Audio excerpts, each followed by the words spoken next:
کائنات میں کچھ لمحے ایسے ہوتے ہیں جو پوری صدیوں پر چھا جاتے ہیں۔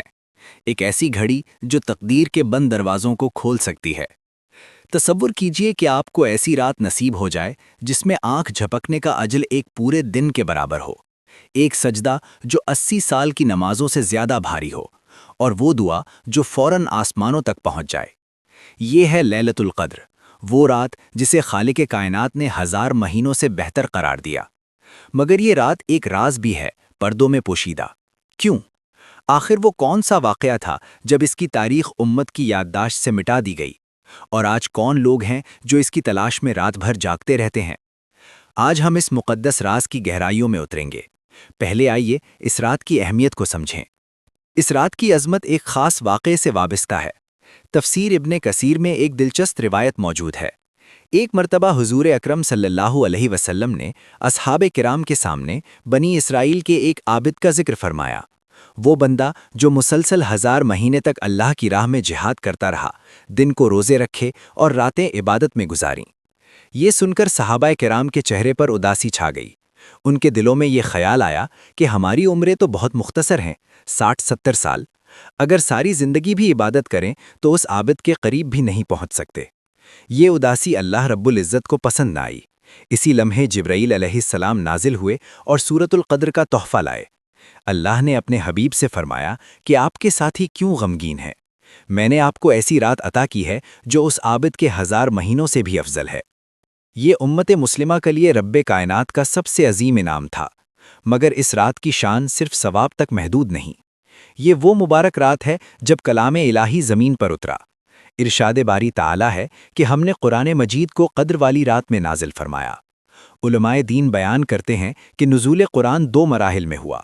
پہلے مرحلے میں پورا قرآن لوح محفوظ سے آسمان دنیا پر موجود بیت العزت میں اتارا گیا، اور یہ واقعہ اسی رات پیش آیا۔ گویا یہ وہ رات ہے جب زمین والے آسمان سے جڑ گئے، اسی لیے اسے سلامتی کی رات کہا گیا، طلوع فجر تک۔ یہ صرف ایک آسمانی واقعہ نہیں، بلکہ اس رات کا گہرا تعلق مکہ کے ایک تاریخی غار سے بھی ہے۔ آئیے چلتے ہیں غار حرا کی خاموشی کی طرف۔ یہ رمضان المبارک کا آخری عشرہ تھا۔ حضور اکرم صلی اللہ علیہ وسلم دنیاوی آلائشوں سے دور اس غار میں اعتکاف کی حالت میں تشریف فرما تھے۔ چاروں طرف اندھیرا تھا، اور مکہ کے کافر اپنی جہالت میں خواب غفلت سو رہے تھے۔ اچانک اس خاموشی کو ایک ایسی ہستی نے توڑا جس کے پروں کی وسط سے مشرق و مغرب ڈھک جاتے تھے۔ وہ جبرائیل علیہ السلام تھے، اور وہ نورانی تحفہ جو وہ لائے تھے وہ اسی لوح محفوظ کا حصہ تھا جس کا ذکر ابھی کیا۔ جبرائیل نے قریب آ کر ایک ایسا کلمہ کہا جس نے انسانی تاریخ کا رخ بدل دیا۔ انہوں نے فرمایا، اقرا، یعنی پڑھو۔ حضور اکرم صلی اللہ علیہ وسلم نے عرض کیا، میں پڑھنے والا نہیں ہوں۔ تب جبرائیل نے آپ صلی اللہ علیہ وسلم کو اتنی محبت سے سینے سے لگایا کہ آپ کو سانس روکنے کا احساس ہوا۔ یہ کوئی عام آغوش نہیں تھا، یہ نبوت کا بوجھ تھا جو منتقل ہو رہا تھا۔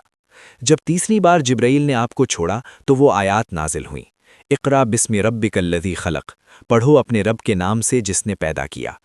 یہ شب قدر کی پہلی رات تھی جس نے دنیا کے اندھیروں کو ہمیشہ کی روشنی میں بدل دیا۔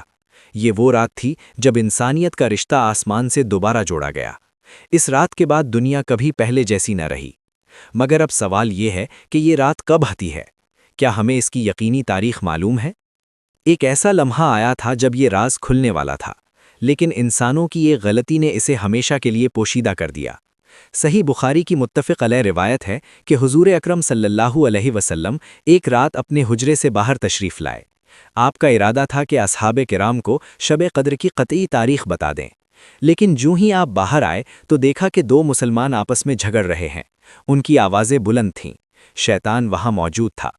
آپ نے فرمایا کہ میں تمہیں شب قدر کی خبر دینے آیا تھا، لیکن ان دونوں کے جھگڑے کی وجہ سے وہ علم میرے دل سے اٹھا لیا گیا۔ سوچئے، 2 افراد کی لڑائی نے پوری امت کو اس یقینی علم سے محروم کر دیا۔ جھگڑا برکت کو کھا جاتا ہے، لیکن اللہ کے ہر فیصلے میں حکمت پوشیدہ ہوتی ہے۔ حضور اکرم صلی اللہ علیہ وسلم نے فرمایا کہ شاید یہ تمہارے لیے بہتر ہو۔ اگر یہ رات معلوم ہو جاتی تو لوگ صرف اسی رات عبادت کرتے اور باقی سال غفلت میں گزار دیتے۔